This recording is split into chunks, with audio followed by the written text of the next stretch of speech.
সত্য উদ্ঘাটনের ক্ষেত্রে আমরা শহীদ পরিবারবর্গ মনে করি যে পূর্বে যে সমস্ত তদন্ত হয়েছে সে সকল তদন্তের রিপোর্ট পাবলিক করতে হবে।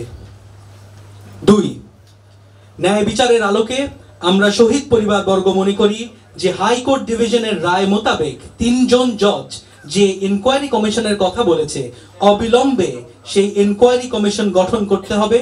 এতে আমরা মনে করি যে পর্দার আড়ালে রয়ে যাওয়া ষড়যন্ত্রকারীদের নাম বেরিয়ে আসবে। 3, প্রিয় নাম্বার সেট করে বিকাশে সেন্ড মানি করুন ফ্রি। অফিসিয়াল গ্যাজেট করে 25শে ফেব্রুয়ারিকে শহীদ সেনা দিবস হিসাবে ঘোষণা করতে হবে এবং গ্যাজেটে শাহাদাত বরণকারী সকলকে শহীদের মর্যাদা দিতে হবে। 4, 25শে ফেব্রুয়ারি শোক দিবসকে ঘিরে গোটা দেশ জুড়ে জাতীয় পতাকা অর্ধনিমিত রাখতে হবে। 5, এই নৃশংস বর্বর পিলখানা ট্র্যাজেডিকে স্কুলের পাঠ্য বইয়ে সিলেবাসে অন্তর্ভুক্ত করতে হবে। এতে আগামী প্রজন্ম জানতে পারবে কি ছিল এই সকল শহীদদের ত্যাগ।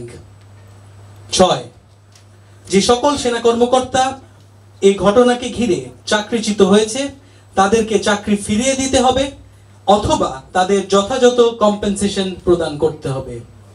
এবং আমাদের শেষ দাবি হলো নির্দোষ কোনো বিডিআর জওয়ানকে কোনোভাবেই যেন সাজা দেয়া না হয়।